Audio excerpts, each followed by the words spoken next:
this is hardly the place or the platform to make these suggestions. All right. And if you don't mind, I think it would be best for me to excuse myself from the program. If you really don't mind. No problem. Just thank you. Jalingo, so what do you think you should be looking at? Well, first and you've heard the traditional ruler talk about that it's about annexation of land. Not just farmland. Yeah, let me add my voice to saying that I also want, I respect the decision of the governor of Cross River State and the governor of Ebonyi. I know that the two of them are very close, and they have been working together very closely. And I'm aware that the governor also didn't want this to go out. I'm not representing Cross River State here, even though I'm from Cross River State.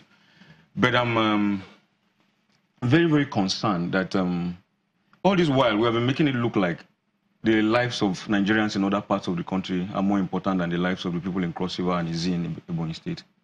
And it's commendable that Chinese television decided to use this platform to give us the opportunity to talk about this issue. In 2014, Lele Muke was governor of Cross River State, and Dr. Martins Elechi was the governor of Ebonyi State.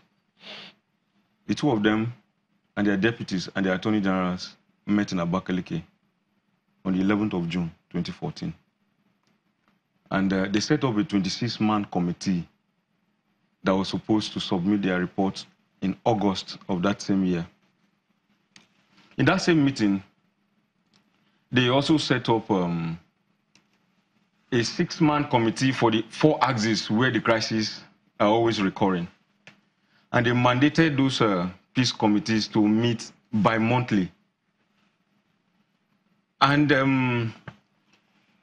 to the best of my knowledge, the 26-man committee never submitted their report, and nothing came out of that committee.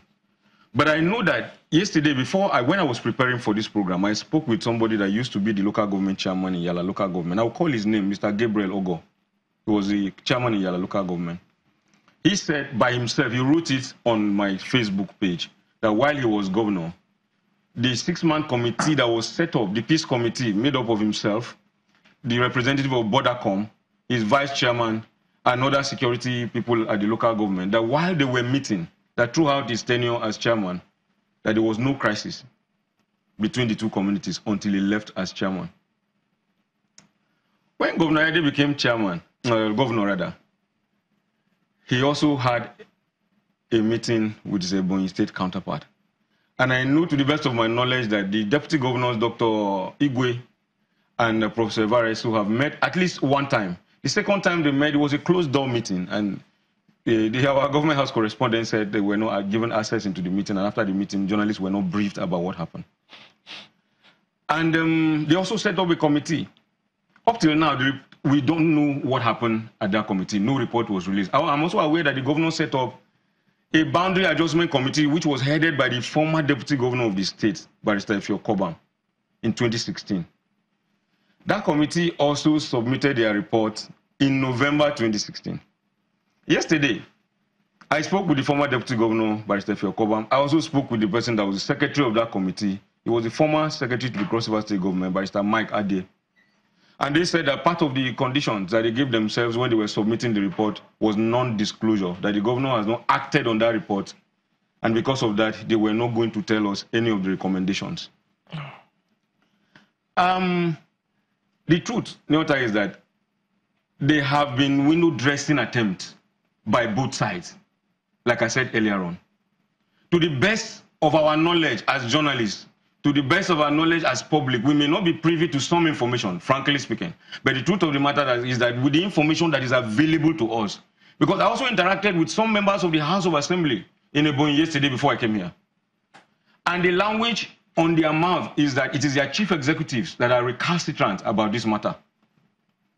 So I do wish very frankly that the meeting that my governor, Professor Ben-Ayade, said is going to hold with the governor of Ebonyi State on Tuesday, which is tomorrow, will actually take steps. Tuesday, not sorry, Tuesday, rather, sorry. Will actually be the sort of meeting that will take more proactive steps than what we have had in the past. Because what we have had in the past is that the deputy governor comes from Ebonyi.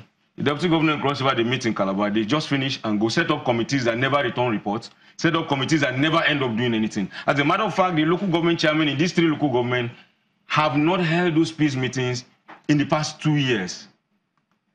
It doesn't, all that we see these days is that when we report this crisis, sometimes when this crisis break out, Security chiefs in the two states are not even aware. It is when those of us who are journalists call them and say, okay, Commissioner of Police, this and that, there is a crisis in this, that they say, okay, we don't know, okay, let us confirm, we have no information. Just like the guests that just left here said before now. They don't, sometimes they don't even know. And when we do those things, they send troops in. That is usually very, very reactive. They send these troops in, the troops go in, find a way of quelling the situation at that particular moment. And then when they leave, this crisis continue again every other time. So if you ask me, I will put the blame squarely on the fact that the two governments in both states, not just with this present administration, beginning from the previous administrations, have not been serious about putting in place a sustainable conflict resolution mechanism that can solve this problem once and for all. No such thing has happened. The only thing is this reactionary steps of sending troops to go in and then quell the situation, leave, and until the problem starts again. Okay. Chief Odom, now that you are privy to the fact that there's going to be a meeting between the two governors, what would you be saying, or what would you be wanting them to deal with so that they're more proactive than reactive, and so that this problem is solved once and for all? Yes, thank you very much. Let me draw your attention back. I want to thank the journalist for his attempt to give us in details what has been happening. Just as much as I want to disagree with him, we had a meeting in February in the presidency when Osibanjo was acting as the president of the country. Directives were given to the National Boundary Commission and the Surveyor General to come and look into our boundary issue and demarcate a boundary between Cross River and Ebonyi. And to date, it's over 2 years now, the National Boundary Commission has not come. So I am shifting the blame, I'm laying it squarely on the hands of the National Boundary Commission and the Surveyor General of the Federation, who were given directives specifically by the presidency to go ahead and carry out this assignment. Say what you like, the problem between Cross River and Ebonyi is hinged on boundary. Once the boundary issue is resolved and a known boundary is identified, these problems will not continue. See, the Izis and the Ukeles fighting have lived for many years without problems. But this idea of annexing a land to another state is what has emboldened them to do what they are doing. So I think to solve this problem is to invite... I do beg your pardon. Yes. You said that the issue, if the Boundary Commission came along and dealt with this matter, it would solve the problem. Now, Jalingo said to us that this was happening in 4 flanks. Would this singular action solve the problem on all the flanks? Yes. Yes. The boundary between the Obubra axis and the Izis is hinged on boundary too. The Adadama and the Iko axis is hinged on boundary. There have been known boundaries in these areas throughout the beginning of this crisis. So if the boundary between Cross River and Ebonyi is fully identified and demarcated, these problems will in Obubra, don't we have representatives from the Izis who are serving in the Cross River State government?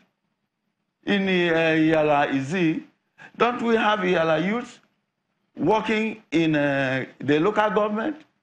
Don't we have the schools located in this Izi area that the teachers are paid by Cross River State government?